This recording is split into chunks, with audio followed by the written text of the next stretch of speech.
So what are we here to do tonight? We're here to talk about how to supercharge your life and global impact. So in addition to getting great RSVPs, what that title does is to really force us to think about how do we make the most out of everything that we do, and that's what tonight is going to be about. So I'm going to quickly share with you a couple of things about Ivy. So Ivy itself started from my personal journey. I was born in Istanbul. I grew up in Scotland, in Glasgow, from age 11 onwards. And then eventually I ended up in the States for college. I loved that experience.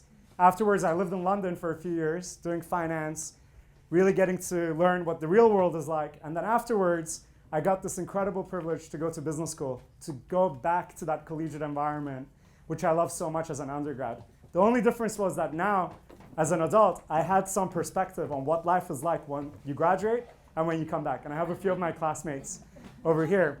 So what I found is that in this American collegiate environment, you have this incredible environment where everyone is a classmate. There's a strong sense of community, which leads to each person you meet potentially becoming a lifelong friend, or someone that you share thoughts and ideas with, or a professional collaboration of some sort is sparked from when you meet. And all day long, all you're doing is having a lot of fun, learning a ton, growing yourself intellectually, but also expanding your vision of what the world is about. So I never understood, if this is so good, in that collegiate environment, why does it just end when you graduate?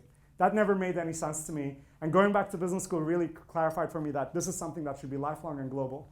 So all that we do at Ivy, in a nutshell, is we turn every city into a lifelong campus where you constantly engage with the leading minds of our time, the way we're going to do tonight, where you constantly engage with incredible arts and culture, and you do things that make you uncomfortable, that get you out of your comfort zone, that get you to meet people you wouldn't otherwise meet, make you make eye contact with people and then discuss things that maybe you wouldn't otherwise discuss. So it's all about expanding your boundaries and horizons. So we've been going for 6.5 years in the US. We're in 7 cities globally. And tonight in London is our official kickoff of our first international chapter. And Ivy itself has been a journey for me of creating something from nothing, like the icebreaker that we just had. And it's also been an incredible learning journey. But that journey truly pales in comparison to the journey that was had by our speaker tonight. Maurice Ostro has an incredible story, an incredible background that he's going to share with you directly. But amongst his accolades, he built the biggest frozen yogurt company in the UK. He built one of the biggest suppliers to airlines in the whole world. And in addition to all of this, he's also an incredible philanthropist. He's someone who's driven deeply by purpose and mission and making a positive impact. So when I met him last month, in my head, I knew he had to be the first person that we do a masterclass with. And thankfully, he agreed. So without further ado, Maurice, would love to have you come up here. Let's give him a huge round of applause. Glad to have you. You have an illustrious career, and probably oftentimes when you're asked to talk at an event, they dive straight into what was it like taking this company public and so forth. Where I want to start is actually at the very beginning. What was it like for you growing up, and how did that lead you to the journey you've had in both entrepreneurship and philanthropy? So good evening, everyone, and nice to see such an energetic group. It was really fantastic listening to the interaction between you guys. I think it was a bit challenging to actually put a pause on it. And this evening is very special actually for me because when I was born here, there was another organization which Barry and I are both members of today called YPO. And YPO again started in America 68 years ago. And the first chapter was actually here. And I joined when I was 26.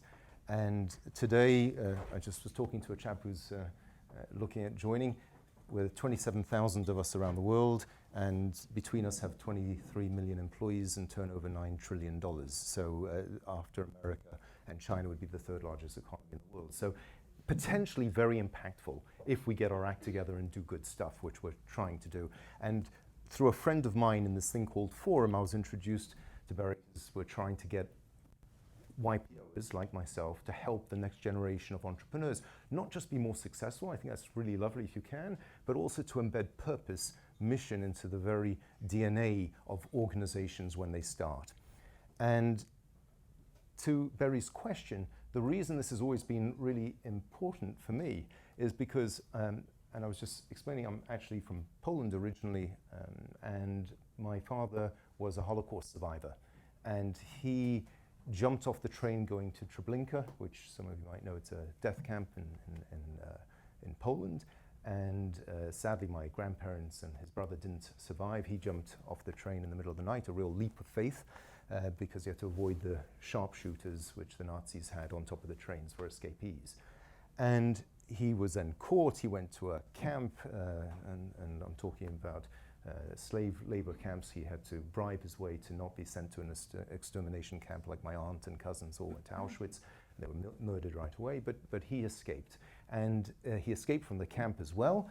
And then he was buried in a hole in the ground, his living grave, in the end of December 1944 till the middle of January 1945, when the Red Army came and the Nazis were defeated. And it was literally miracle after miracle. And I often ask myself, and I always did, and you grow up with a history like this, and you have to say, how could he survive miracle after miracle after miracle to then just have like a normal life? And so we never had a normal life. We moved every year to a different place. I went to 35 schools in 15 countries. It was a long story. But the interesting piece is that in every conversation that I had with him, it was always about there had to be some bigger purpose. Because you can't think that all this kind of stuff happened randomly. There was no rhyme or logic, or at least you don't want to believe that, right? You want to think that there must be a reason why he survived. And it wasn't to have kids so that they could all go and, have nice holidays and big houses. It has to be something a little bit more substantial for the world. So for me, every time there was a conversation about anything, it was always, what mark would you leave in the world? What are the things that you can do that at the end of your time, you would look back and say, I'm really proud I actually did something. Yes, I made a living, I had a good profession, and hopefully a good family life and so forth. But more importantly, I left some mark on this world. Now, when we started having this conversation years ago in terms of business, you kind of had to separate it from purpose, because philanthropy was kind of something you did later.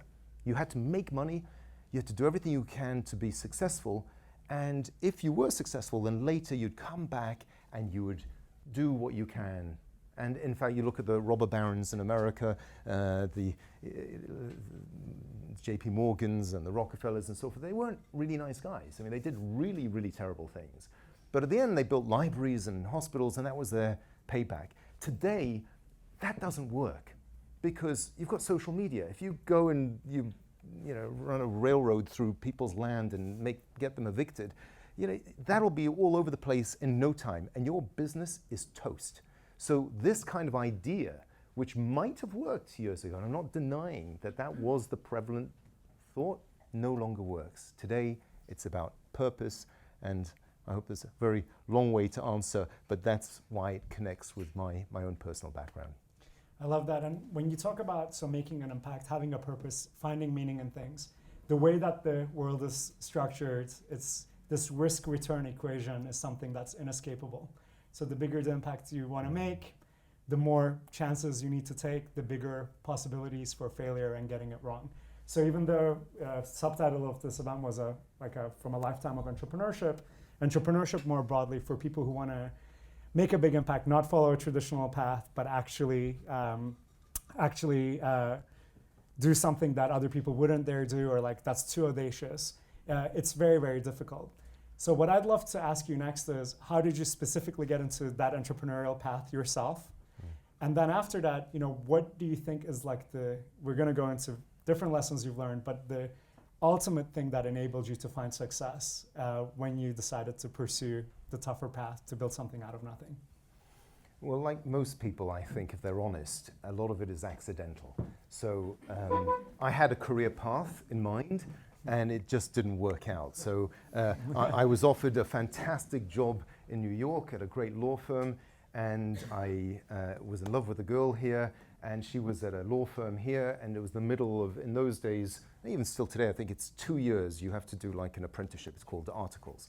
And she was in year one of a 2-year thing, and I said, look, I've got this amazing job. I just signed a contract with this big New York law firm. I was working there was a big thing with a guy called Mike Milken. I don't know if you heard about this guy who did, yeah, anyway. So great job, a lot of money. I was just out of university. I had nothing, and I thought, this is great. I'm set for life.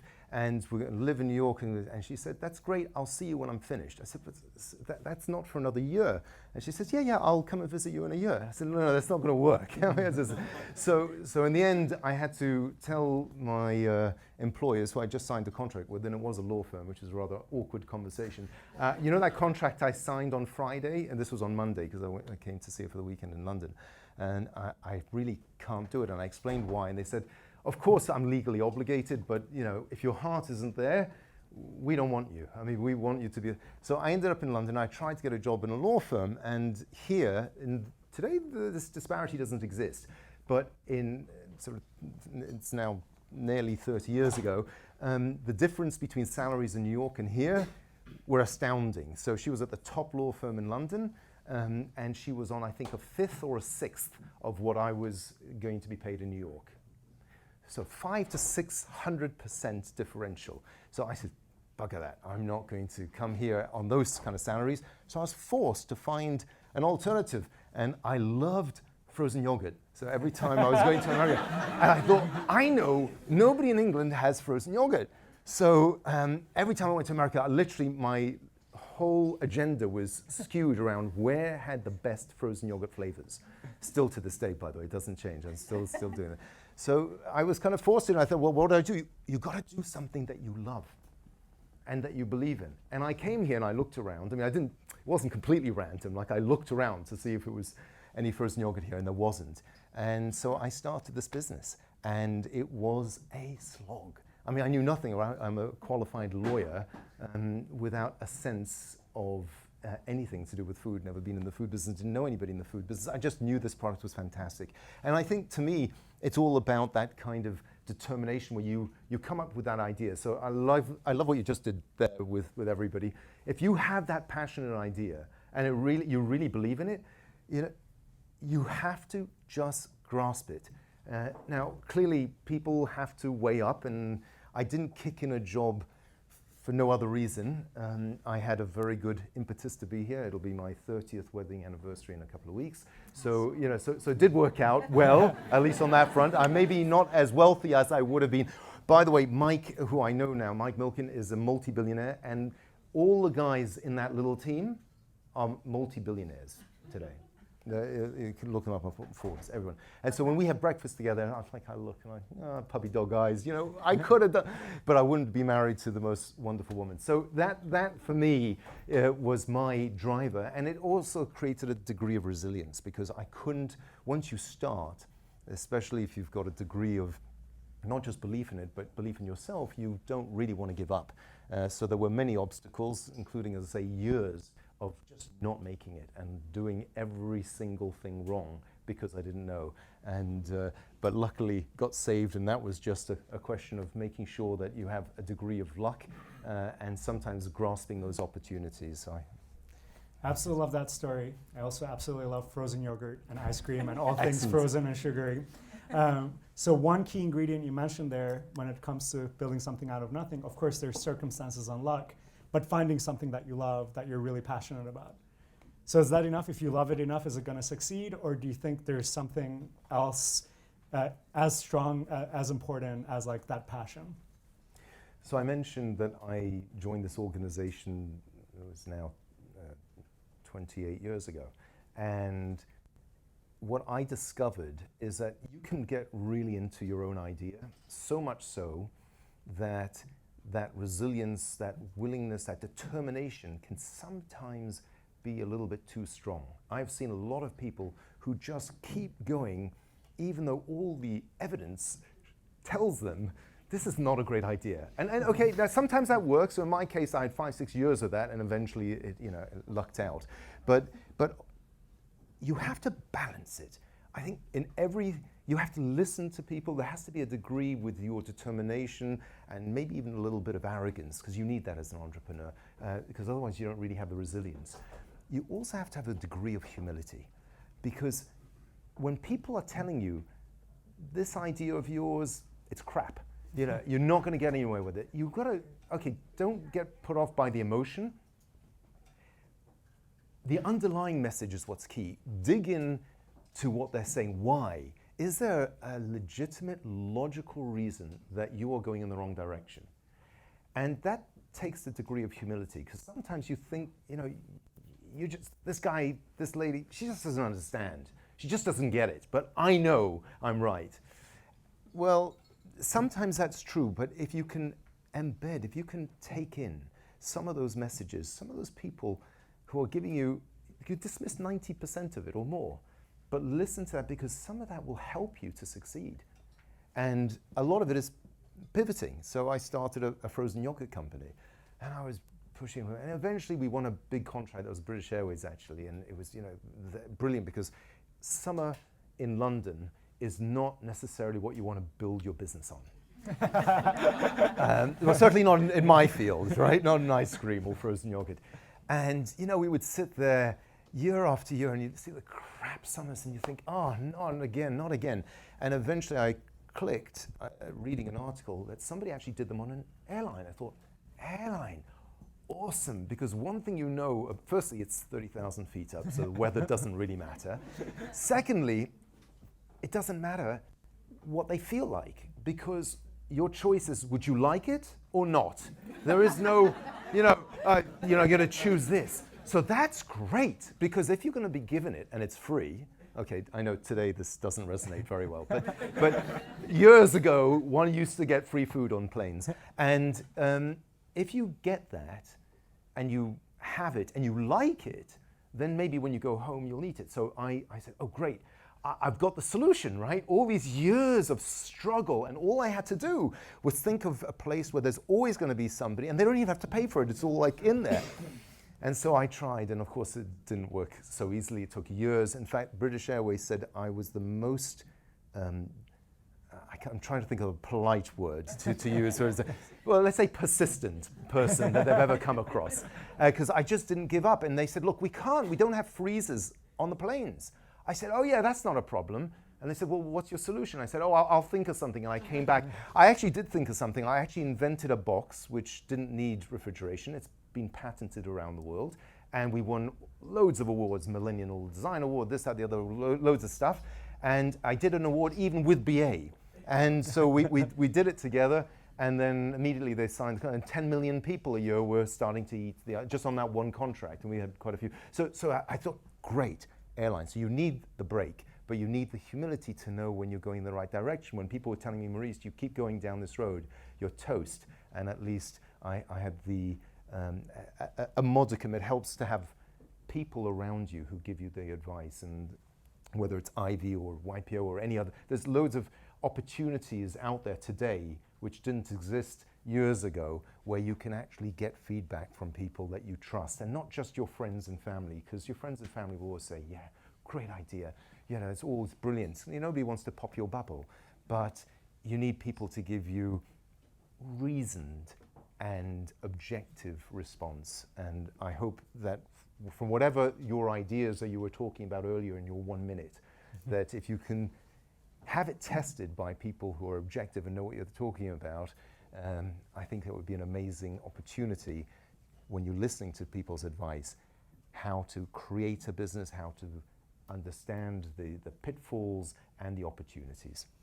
So taking that passion and combining it with incredible resilience and drive, but also maintaining a sense of humility, which oftentimes comes you have to have it within, but also you need that objective group of people around you who help set you right if you're going in the wrong direction. What about the role of other people, so your team, right, internally? At different stages of this journey, I'm sure your team felt very differently when you were dreaming of this BA contract, right? And then very differently when you all of a sudden had to supply 1 million pieces of cups of frozen yogurt, right? What have been your kind of key learnings when it comes to managing and also, more importantly, leading other people in a journey like this that has probably a lot of ups and downs? I would probably point to a different business, because on the frozen yogurt side, it was just scaling up production, which if you are outsourcing, which is quite easy to do, and it's been my model in virtually all my businesses is to outsource, that wasn't a big challenge to me. But in the airline catering business, so we became the largest supplier of ice cream to the aviation industry, and that put me in touch with a lot of airlines, and they would say to me, Maurice, this is brilliant, we love what you've done here, you've enabled us to give a product to our passengers which we couldn't do before, which is great. And they really love it. It had very good response rate, and you do all these surveys and stuff on the aircraft. And believe me, there aren't a lot of positive feedback stories on the airline catering business generally. So this one was a good one, and they loved it. And they said, could you do anything else? And I said, well, we supply what are called airline caterers, and there aren't many of them. There's literally just a handful in the world of big ones. It's a duopoly. There's a big, was Swiss, it's called Gay Gourmet, now American, and LSG, which is a German one. So a big duopoly. And I said, yeah, I think I could do everything that you put on the plane better than the people who supply you. And they're like, that's a pretty bold claim. And I said, yeah, but I'm supplying these guys, and I can see that, frankly, they're rubbish. They are not good value for money. They don't do a good job. And they said, well, how would you do it better? I said, well, it's easy, because what they do, and for those of you who don't know, airline catering is made in local manufacturing centers in the airports. So how many of you would take your loved one or best friend to a meal in an airport? And particularly one that's just supplying airline food? Not many hands going up, and nor would they ever have gone up. And I said, this is a nonsense. Why would you go to like this manufacturing place, which is suboptimal in its size in any event, because it's only producing things? Why don't you just buy everything in and create a logistics-centric business rather than a production-centric business? So in other words, everything coming in and then you put it on. And I gave the example to somebody earlier. If you go to Buckingham Palace for a garden party, the little canapes you get aren't made in the kitchen in Buckingham Palace. They're made in a Park Royal in a place, a company called Canapeum. Great. And they're fantastic, and they're way better than, because you have economies of scale.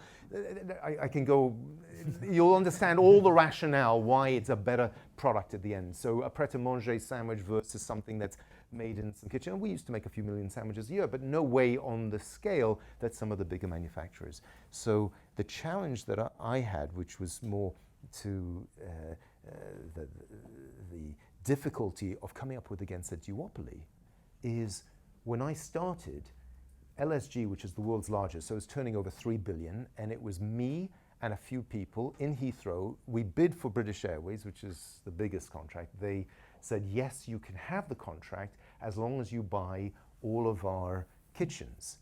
And I'm like, no, I don't want your kitchens. That's the whole point of this. And I says, yeah, but we got unions, and you've got to have, and you've got to buy this thing. I said, I can't. And I went to the second largest airline in the UK at the time. It was called British Midland. Now it's part of BA actually.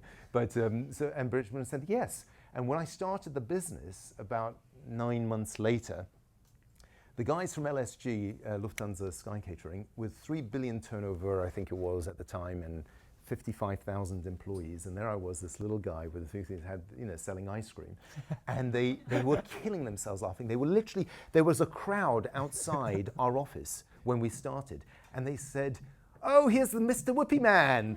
Excellent, you're going to give everyone an ice cream, are you, for their meal to Australia? And it was like, literally, they were just killing themselves laughing. And so, of course, that gave me a degree of resilience, but for my staff, it was a real challenge. And we had to give them the confidence that we could actually do this. And we didn't start off with a little thing. We started off with somebody doing 5-6 million meals a year as our very first contract. And I remember the guy who owned the airline turns around to me and says, Maurice, we've been going for 70 years.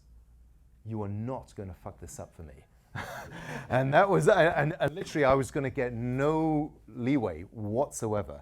So my staff were very anxious about whether they could do it. And if you don't have them on side, then you're not going to make it at all. And that has been one of the first challenges, to your point, and the way I did it was just kind of making it like you're leaving your job. And I poach people. I say, you're going to leave your job. Can you imagine how embarrassing it is? You've got to sometimes put a little, stiffener in their backs and say, come on, guys, you can't, it'll be too embarrassing for us to go back. We're going to do this. We're going to make this happen. And there were many different ways. I'm sure you'll all find your own distinct ways of bringing the team in to be part of that story. And part of it was just giving them that vision. I said, if we do this right, we can change the way that airlines feed the passengers forever. And indeed, that's exactly what's happened. Today, when you fly, a vast chunk of what you now get is all bought in. Some of you will know from British Airways, you've seen all the M&S stuff that we started and all that. So you'll see that it has made it, and it was really just giving them that vision. It's like imagining that finishing line, and you have to sort of say, I'm there, we're doing this together, I put it all on the line to make this happen, and I really did. We're going to do it. So talking about motivating your staff, setting that vision, getting them excited, that's really important. These days, there seems to be, a lot of people, the trend seems to be that it's not enough just the paycheck. People also want to feel like what they're doing really makes a difference. They're looking for purpose and passion and a purpose, meaning, and so on. But a lot of businesses don't necessarily have products that blatantly make a difference on its, in a social impact scale, the way people would envision it. However, most businesses do good for the world. People need things, businesses supply them. How did you integrate purpose into your businesses? And also, how have you seen the trends of companies evolving? Is it just that some companies will be purpose-oriented in the future and some not? Or do you think that it's an inevitability that all companies need to go there? So I did everything the opposite of what I'm going to tell you. I made every single mistake you could possibly make in this respect. So motivating staff. I had this thing in my head that, if you're going to give charity, if you're going to do something in the world, that's a private thing. You shouldn't, if you put your name to it when you write a check for charity, we always did it anonymously.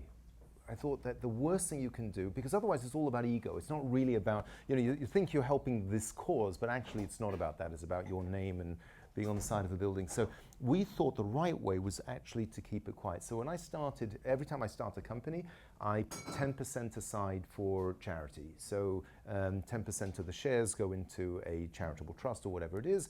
And clearly, I never have to write a big check because it just happens automatically. And when I sold a number of the businesses, and one became a public company, or two became a public company, it just happened automatically. So you never have to write a big check, which, by the way, there's a reason why I did it at the time, because writing small checks is easy. It's when it starts getting really big, everyone has an excuse. Ooh, that feels like a lot of money. So even if your intentions are great. So I did that quietly, but I spent a lot of money on stuff around how do we keep the team really engaged and ensure that they were alongside me on that journey, because I needed to make sure that I was an attractive place for people to come and leave their jobs. I wanted to hire the best people. And so I spent a lot of money on the kind of normal stuff, away days and Christmas parties and summer parties. I built games rooms, libraries. I had a Hindu prayer room, a Muslim prayer room, a Christian prayer room. I did everything that you could want for the staff to get them engaged. The one thing I never did was tell them that 10% of their time was going for some greater purpose than making me money. And it came to me one day when a member of my staff, so I had a building in Heathrow at this time that we had about 1,000 people in the building, and one of the chaps, and I have an open door policy, and one of the chap comes in and sees me and he says, I'm doing a fun run, just like a marathon thing, and I want some money for charity. It was like £200 or something, and I said, okay, is there a reason you had to come and see me? And he said, yeah, because nobody here says, "Nobody's anything about charity here in this company." I said, "Did you speak to your supervisor?" He says, yeah, I spoke to the supervisor. He didn't know anything. He says, "I don't think we give charity in this company." So they sent me to the human resources department. So he went to the human resources and said, "Charity? No, we don't do anything with charity here. I'm sorry. Maybe try finance. They might know." And he went to the finance department, and nobody there knew anything. I said, "Sorry, so I've come to you." And I thought, oh my God, 10% of this company is in a charitable trust. It had millions in it already at that point. And this guy was asking for 200 quid. He had to come to see the CEO, because I thought that the right thing was to be humble in that respect and not make it about what I want, but about the charity. It was a complete cock-up, because had they only known, of course at this point I'd already sold the business, and it was, they were all shareholders, but that was easy, but so you give them the shares. But what they would really have been passionate about is knowing that every time they go into the office, 10% of their time was being spent on something that they could have been, because I didn't mind what the money went to. So they could have given me any charity that they wanted, and that would have been fine. So what I'm telling you now is that I did it completely the wrong way. I mean, I did eventually wake up. If you do enough stupid things, eventually, even as thick as you are, you will work out that there is a better way of doing it. And today, it's all about embedding purpose, embedding mission. And I've mentioned this entrepreneurial giving, as the campaign we're calling it, because we don't want it to be charitable giving. So it's you as an entrepreneur, when you're doing whatever it is that you're doing, just making sure that you're thinking about what's your environmental impact. Gender equality, ethnic diversity when you're hiring. Kind of stuff that are business decisions, not charitable decisions. And I'm calling it e.g. entrepreneurial giving because it's about examples. So the best way to learn, so what we were talking about earlier, is to hear from your peers. So if your peers say to you, "Oh, I've just done this or that or the other," that's a great way to learn. And that creates a real understanding. And so hopefully to the future, there is no doubt this is what's going to be essential. If you're going to succeed, you have to show consumers. If you want to hire the best recruit, the top talent, you need people who are committed to your company. And if you don't have purpose, if all it is about the paycheck, you're just not going to make it, because other people are going to offer them more. They're going to offer them meaning. And people today do not want to wait till they're retired and made the money and then give it away. They want to have that as part of their life, and they want it now. So if you want to be a success, you can't separate them. There's no bifurcation anymore. Thank you so much, Maurice. That was an excellent answer, infusing the purpose into every aspect of the business, including the positive impact that it can have either through charity or its works. I'm going to ask you one more question, and then we're going to go to audience questions. So I hope everybody's thinking of some questions. We're going to do quick fire, many questions from the audience, ideally. Before we do that, and then at the very end, I'm going to ask you more about your philanthropic initiative. So we'll leave that till the end. We've been at Ivy doing these leadership circle gatherings where everybody shares their biggest challenges, biggest opportunities. And one of the things that always comes up, always, is how to find balance when you're driving really hard to make big things happen. How do you balance that with, cultivating your family and friendships, and also just, staying sane from a personal perspective? How does that balance come about? And we're very lucky to have here with us Mike, your son. Say hello to everybody. So maybe we'll ask Mike this question after. But well, you forced me to be honest then, because I've got a witness who decided to show up. So I have a bit of a... Now, like with all the other answers, I did everything wrong. And of course, for me, it was, I couldn't let go. I was day and night, 7 days a week. But it was a different time. And today we talk about balance. If anybody in my forum, 28 years ago, forum is a small group I have within this YPO wider group of membership. There's a smaller group of us. These are the, what do you call them in leadership circles. Leadership circles. So YPO we call them forum. It doesn't, whatever it is, a sort of a peer group. You'd have been laughed out of the room if you had said, how do I get balance 28 years ago? I was thinking, what balance? You've got to be a success. You've got to, especially asking alpha males, that just does not put you in the right perspective in other people's minds. Today, thank God, things have moved on significantly. So at the time, I would say balance was really not there. It was a little bit easier for me because at least with my wife, I managed that she came and we worked together on at least 2 or 3 of the companies first, and then she went on to other things, as did I.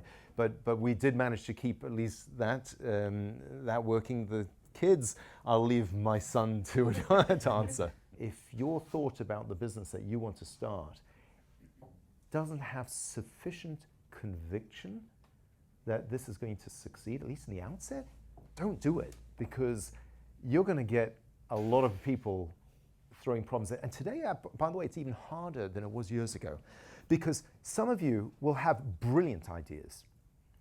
But the problem is there are 7 billion people in the world, and you don't know how many of them have been working on this with massive funding and R&D and all kinds of connections that you don't have.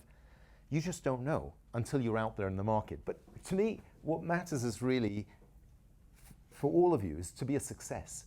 Because if you are starting businesses that hire people and you do the right thing, so you're thinking about all the kind of big issues that impact society, that is the biggest gift that you can give to the world, because you're hiring people, you're giving them dignity, and there's a zillion things under that. You can do, I had companies that just hired people who had disabilities. I had companies who bring work into prisons.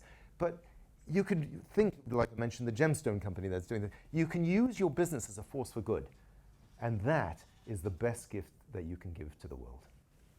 Thank you, Maurice, for the inspiration. You are fantastic. Let's give him a huge round of applause. I'm so excited to be here at the initial event for Ivy, because what it can do for the people that join, enable them, connect them to others in a way that will help them to be not just more successful, but more purposeful, more impactful in the world.